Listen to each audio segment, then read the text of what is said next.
अस्सलाम वालेकुम स्टूडेंट, क्या हाल है। उम्मीद करता हूँ आप सब खैरियत से होंगे। आज हम माइक्रोसॉफ्ट एक्सेल के अंदर मुख्तलिफ फंक्शन लगाना सीखेंगे कि फंक्शन क्या होता है, उसको कैसे इस्तेमाल किया जाता है, उसके बारे में आज हम डिटेल से पढ़ेंगे। तो नए आने वाले स्टूडेंट्स या अहबाब जो मेरे चैनल को देख रहे हैं उनसे रिक्वेस्ट है कि मेरे चैनल को सब्सक्राइब करें, शेयर करें, लाइक करें, ताकि आने वाली तमाम वीडियोस को आप लोग देख सकें। तो इंशाल्लाह हम अपने कोर्स को इस तरह लेके चल रहे हैं कि आप one by one, step by step जो है माइक्रोसॉफ्ट एक्सेल को बड़ी अच्छी तरीके से सीख सकते हैं। सबसे पहले हम देखते हैं कि फंक्शन क्या होता है। फंक्शन एक प्री डिफाइंड बिल्ट-इन फार्मूला होता है जिसके अंदर कैलकुलेशन जो है वो किसी आर्डर के तहत स्पेसिफिक वैल्यू को कैलकुलेट किया जाता है। वो फार्मूला के अंदर एक सेंटेंस जो है वो हमें बना बनाया मिलता है जिसके अंदर रहते हुए आप कोई भी अपनी कैलकुलेशन जो है परफॉर्म कर सकते हैं।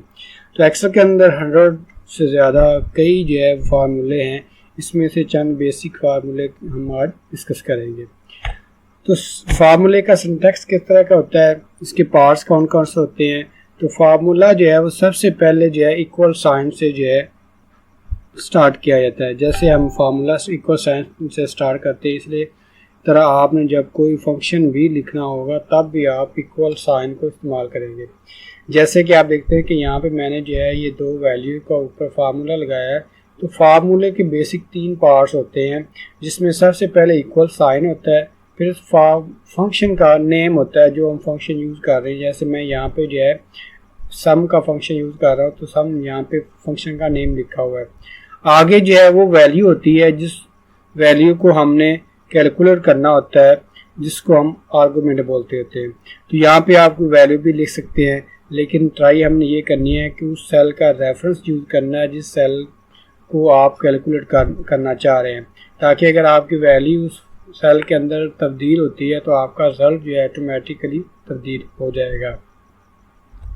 कुछ बेसिक फंक्शन की लिस्ट है जिनको हम जो है डिस्कस करेंगे, इनको अप्लाई करके देखेंगे। जिसमें सबसे कॉमन जो फंक्शन हमारे पास है वो सम का फंक्शन है, ठीक है, जिससे हम 2 या 2 से ज़्यादा वैल्यूज़ को आपस में ऐड करते हैं। इसके अलावा एवरेज का फंक्शन है, प्रोडक्ट का फंक्शन है।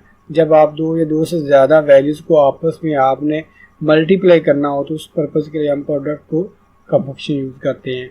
मैक्सिमम से निकला है जिसका मतलब है कि कोई रेंज देंगे आप सेल्स की जिस के अंदर से आप जो है कोई बड़ी वैल्यू निकालना चाहते हैं या तलाश करना चाहते हैं। इस तरह मिनिमम जो है छोटी वैल्यू को निकालने के लिए काउंट जो है कुछ नंबर्स वाले सेल वैल्यू को काउंट करेगा कि जिन सेल्स के अंदर नंबर लिखे हैं सिर्फ उन्हीं को काउंट करेगा। काउंट ए जो है अल्फ़ाबेट्स और नंबर दोनों को काउंट करके आपको उसका रिजल्ट देगा।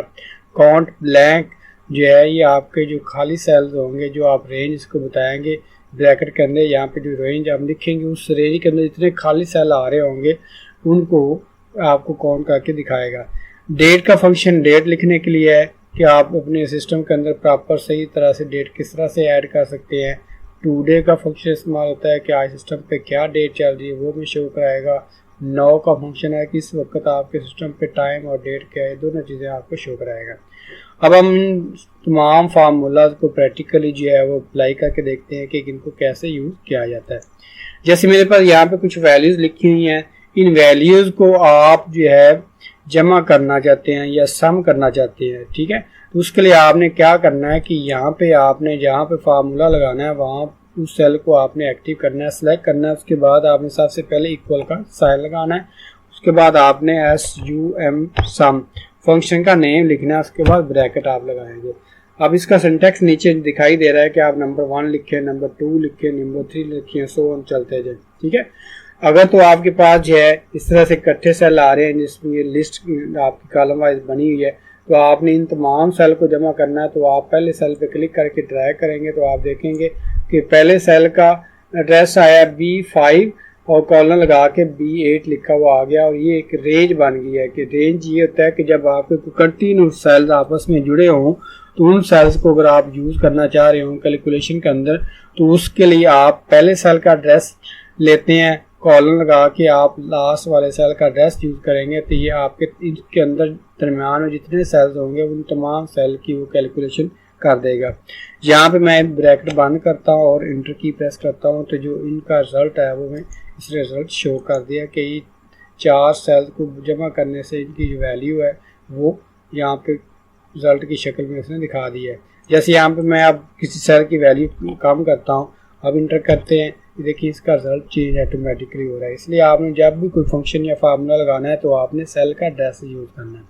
इसके अलावा अगर आप चाहते हैं कि मैंने जो है यहाँ पे सम का फार्मूला लगाना है,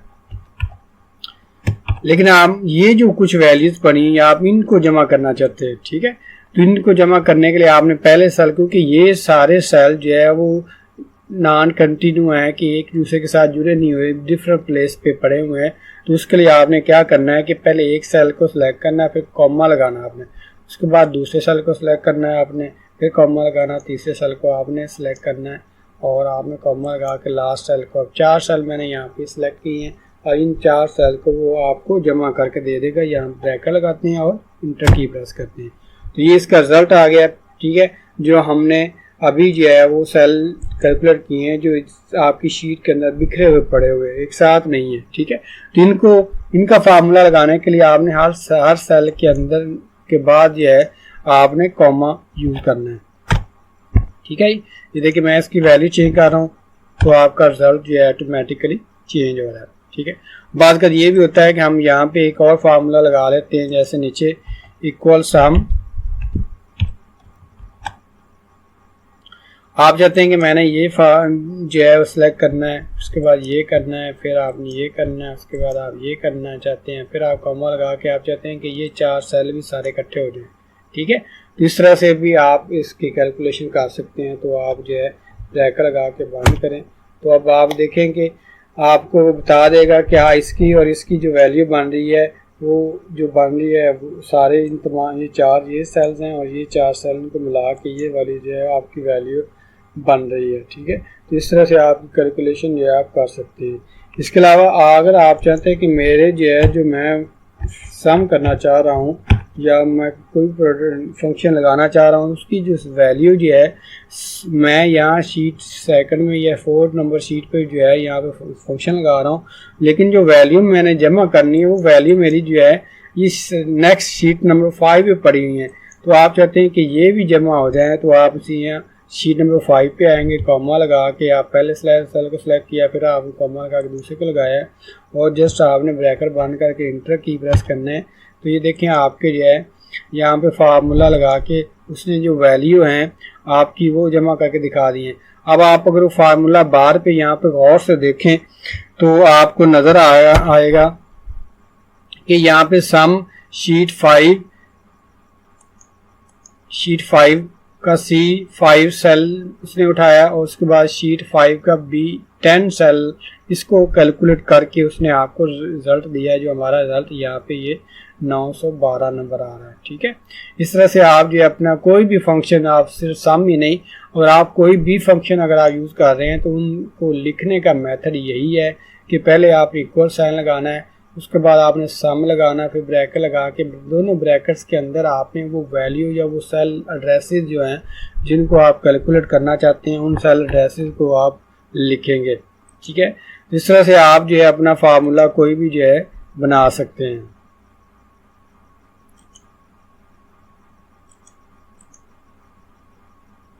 आगे हम देखते हैं कि कुछ शीट मेरे पास बनी हुई हैं, इन शीट्स के ऊपर कैलकुलेशन जो है मैं करके आपको दिखाता हूँ। यही जो पिछले हमने जितने भी फंक्शन यहाँ वहाँ पे बाय नेम जो है लिस्ट पड़ी है, इन फंक्शन को हम इस लिस्ट के ऊपर जो है अप्लाई करके देखेंगे, ठीक है। सबसे पहले यहाँ पे जो है मेरे पास जो है ये रिजल्ट शीट बनी है जिसमें जो है 5 सब्जेक्ट हमने लिखे हैं और हर बच्चे ने इन तमाम 5 सब्जेक्ट्स के अंदर जो है वो कुछ नंबर हासिल किए हैं। अब उन नंबर्स को हम यहाँ पे कैलकुलेट करते हैं। यहाँ पे उनका हमने टोटल निकालना है कि इसने टोटल कितने नंबर हासिल किए हैं इन 5 सब्जेक्ट्स के अंदर।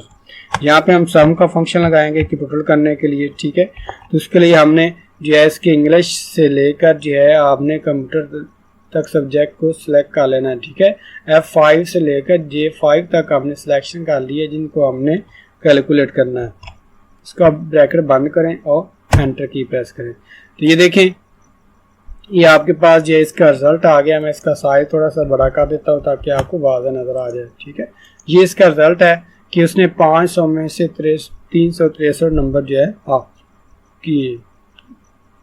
ठीक है, इसके बाद आप बाकी अगले बच्चे का भी आप निकालना, फार्मूला वही लगेगा। हम उस फार्मूले को नीचे कॉपी कर देते हैं ड्रैग करके, तो आप देखेंगे तमाम सब्जेक्ट बच्चों के रिजल्ट हमारे सामने आ गए हैं कि उन्होंने जो है कितने कितने नंबर जो है टोटल हासिल किए हैं अपने 5 सब्जेक्ट्स में से। अब आगे इससे इस तरह हम एवरेज निकालना चाहते हैं कि हाँ, अगर एवरेज निकालूँ तो हर सब्जेक्ट की एवरेज कितनी बनती है। ठीक है, उसके लिए आप एवरेज का फंक्शन यूज़ करेंगे, AVERAG। स्पेलिंग आपने ठीक लिखनी है, अदरवाइज आपका फंक्शन नहीं काम करेगा। ठीक है, उसके बाद हम वही सेल सेलेक्ट करेंगे यहाँ पर। ठीक है, और ब्रैकेट बंद कर देंगे और इंटर की प्रेस करेंगे। तो ये उसने, क्योंकि कुछ इंग्लिश में उसने 54 नंबर हासिल किए, फिर 45, फिर 87, फिर 78 और 99 नंबर उसने हासिल किए। अब उसका जो एवरेज निकल रही है तमाम सब्जेक्ट की वो ये आ रही है कि 72.6% उसकी तमाम सब्जेक्ट की एवरेज बनती है। इसी तरह हम ये निकालना चाहते हैं कि उसने कम से कम नंबर कितने लिए थे किसी सब्जेक्ट में, और उसके बाद जो है वो ज़्यादा से ज़्यादा कितने नंबर हासिल किए। तो इसके लिए हम यहाँ पे मैक्स का हम फंक्शन लगाएंगे, इक्वल मैक्स। ठीक है, उसके बाद जो है यहाँ पे आप वही सेल जो है सिलेक्ट करेंगे इसके इंग्लिश से लेकर कंप्यूटर तक। उसके बाद आप ब्रैकेट जो है बंद कर देंगे और एंटर की कर से।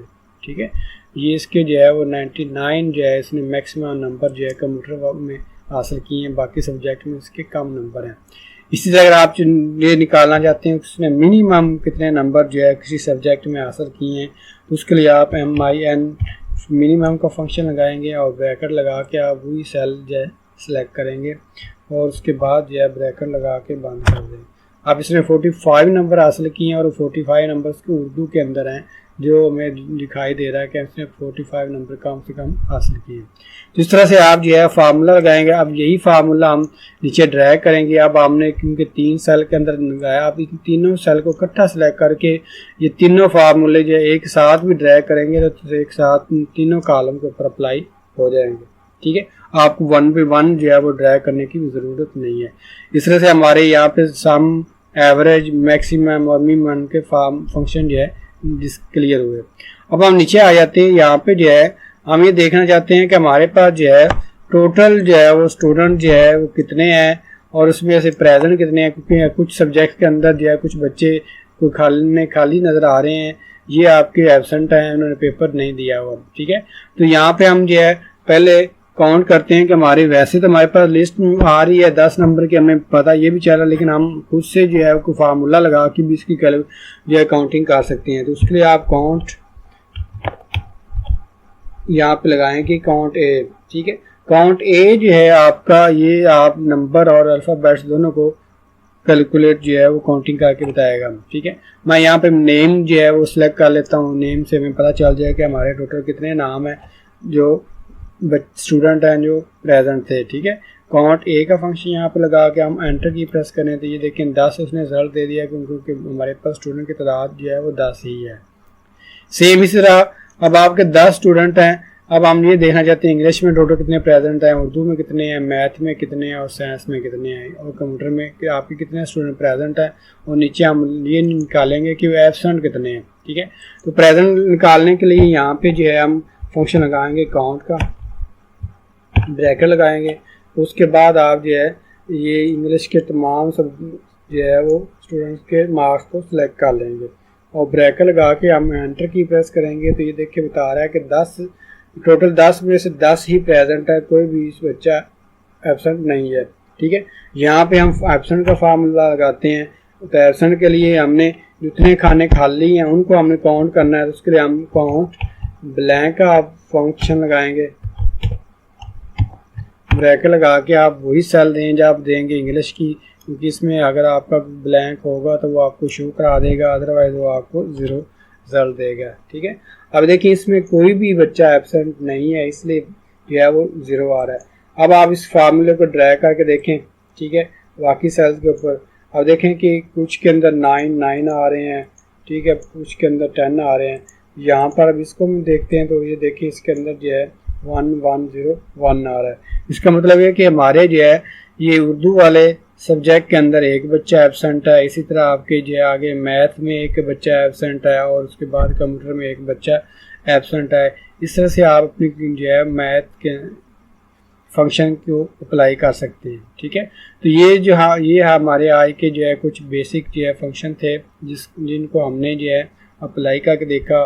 हमने मेथड देखा कि हमने कोई भी फंक्शन अप्लाई करना हो तो सबसे पहले हमने जो है किस तरह से अप्लाई करना है, उसके लिए आपको इक्वल की अलामत जो है इक्वल साइन सबसे पहले लगाना है। फिर आपने अपने जो भी फंक्शन आप लगा रहे हैं उस फंक्शन का नेम लिखना है और उस नेम लिखते वक्त आपने जो फंक्शन लिख रहे हैं उसके स्पेलिंग आपने एज इट ही लिखने हैं जैसे इसके अंदर सिंटैक्स के अंदर है। अगर आपको किसी भी फंक्शन के नेम के प्रॉपर स्पेलिंग ना आ रहे हो तो आप जो है ऊपर लगाएं। उसके बाद आप जो है जैसे मैं यहाँ पे सी लिख रहा हूँ, सी के रिलेटेड काफ़ी लिस्ट बड़ी आ गई जो फंक्शन इसके अंदर जो है डिफाइन किए हुए हैं MS एक्सेल के अंदर। आप काउंट लिखते हैं, अब काउंट के रिलेटेड जो है आप देखें कितने जो है हमारे पास 5 जो है डिफरेंट फंक्शंस आ रहे हैं। ठीक है, बाकी फंक्शन जो है जो रह गए हैं वो भी हम इंशाल्लाह नेक्स्ट किसी लेक्चर में डिस्कस कर देंगे कि अब आपने कौन से इसमें से फंक्शन यूज़ करना है। फर्स्ट कि मैं ब्लैंक का ले रहा हूँ तो आप ब्लैंक डबल क्लिक करें तो वो खुद ही लिखा हुआ आ जाएगा, आपको टाइप करना नहीं पड़ेगा। आपको उसकी स्पेलिंग अगर मिसिंग हो रहे हैं तो आप इस तरह से स्पेलिंग आपके मिस नहीं होंगे। तो आपने ये करना है कि जब आपकी है कोई भी सेल आप टाइप कर रहे हो तो आप जो लिस्ट आ जाती है आपके पास फंक्शन की उनमें से आप अपने फंक्शन को सिलेक्ट भी कर सकते हैं।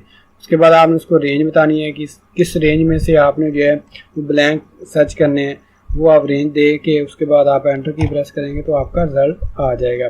ठीक है, उम्मीद करता हूँ कि आपको ये वाले फंक्शन जो है लगाने का मेथड जो है आ गया होगा और आपको ये भी पता चल गया होगा कि फंक्शन क्या होता है, उसको कैसे लगाया जाता है। तो आप इंशाल्लाह आप इससे बहुत ज़्यादा जो है आपको सीखने के लिए मिलेगा कि आपने अच्छा जो है सीख पाए होंगे। और अगर आप अच्छा सीख पाए हैं तो हमारी वीडियो को लाइक करें, शेयर करें और हमारे चैनल को सब्सक्राइब करें ताकि हर आने वाली वीडियो आप तक टाइम पे पहुंच सके और आप अगली लेसन को अच्छी तरह से लर्न कर सकें। तब तक के लिए हमें इजाज़त दें। अल्लाह हाफिज़।